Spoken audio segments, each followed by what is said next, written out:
Hey, it's Rachel Cooke, your modern mentor. I'm the founder of Lead Above Noise, a firm specializing in helping organizations drive team engagement in service of delivering stronger results. You know, one way organizations can get better results, it's making sure they have the right people in the right roles. Which means that each of us needs to be thoughtful about which roles we take on and whether we should go for that new one. They say things happen in threes. Frankly, I have no idea who they are or why 3 is so mystical.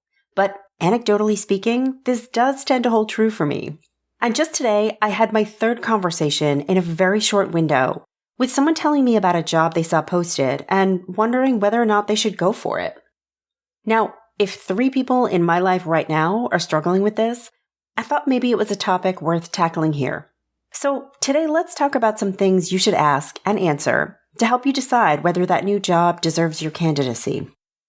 First, does it move you on a ladder that you care about? I was chatting with my yoga teacher, Josh, the other day. He's frankly so zen and limber that I assumed he was born in a Warrior II pose. But it turns out he's only been teaching for about 8 years. He actually had a whole life in corporate before he found his practice.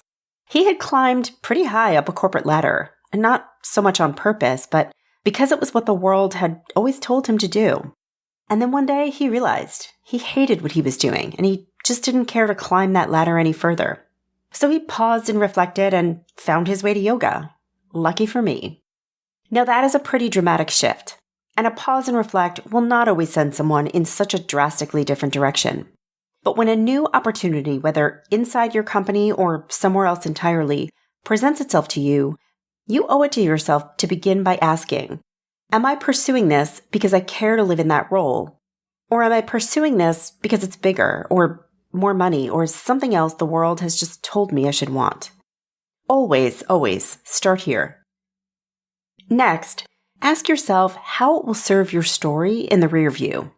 Something you've probably heard me reference before is the unforgettable commencement speech Steve Jobs delivered to Stanford's graduating class in 2005. My absolute favorite part goes like this. If I had never dropped out, I would never have dropped in on this calligraphy class, and personal computers might not have the wonderful topography that they do. Of course, it was impossible to connect the dots looking forward when I was in college, but it was very, very clear looking backward 10 years later. Again, you can't connect the dots looking forward. You can only connect them looking backward. Now, I pull on this now because we have the tendency to over-index on whether this potential job is the right next move. And what if we get it wrong? But what I take from Steve's wisdom is that we don't choose the right answer. We make it. Because we all get to look back and craft the story that we made. We get to pull that thread through. If the job seems compelling but you're not sure if it's the right next move, ask yourself this. If I imagine myself 5 years down the road telling my story, how might I weave this into my narrative? Do I like that story? If it's a yes, then go for it. Next, can you imagine good times? Think not just about the actual content of the work, but of what your experience of it might be. What do you know about other people in that profession? And are they generally happy? What do you know about the hiring leader? The culture of the company or team? Who can you speak to who might have some insight to offer? What questions might you be able to pose in the interview process to help you assess how you'd feel about the job? You'll never get to 100% transparency, but don't overlook the importance of how much you might enjoy a job or how much you might enjoy being a part of the team it would sit on. This will really impact not just how you feel day to day, but also your ability to be successful in that role. Next, job description aside, are you likely to be successful? So here's a thing that used to happen all the time when I worked in corporate HR. A hiring leader would come to me with a job description they were ready to post. I'd read it and I'd get to the required qualification section, and I would generally see between 132 and 974 bullets. And I would call BS. I'd say, listen, I get that ideally you'd like someone fluent in financials, passionate about people leadership, a proactive and curious reader, a problem solver who's also confident in 17 technical programs, and on and on.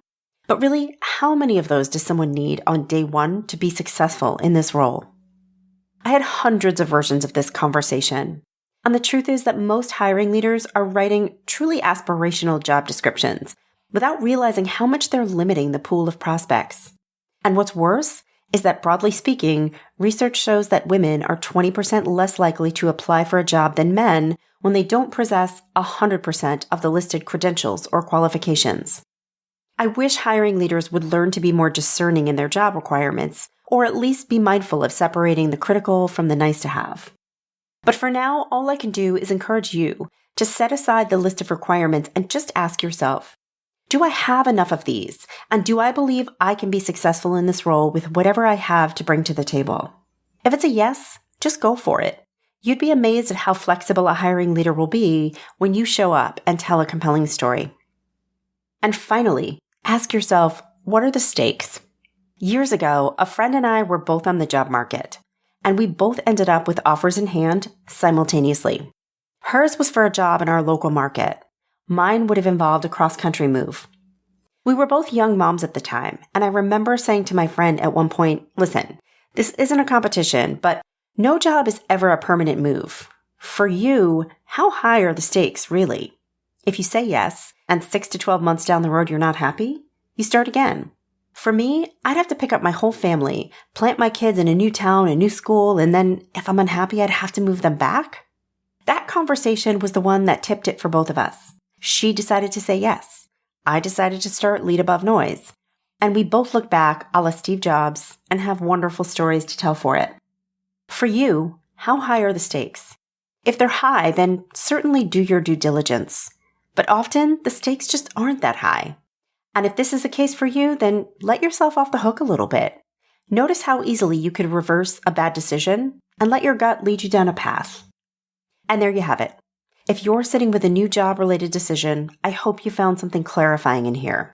Join me next week for another great episode. Until then, visit my website at leadabovenoise.com if your organization is looking to dial up its employee experience or deliver some leadership development that activates change. You can follow Modern Mentor on Apple Podcasts, Spotify, or wherever you listen to podcasts.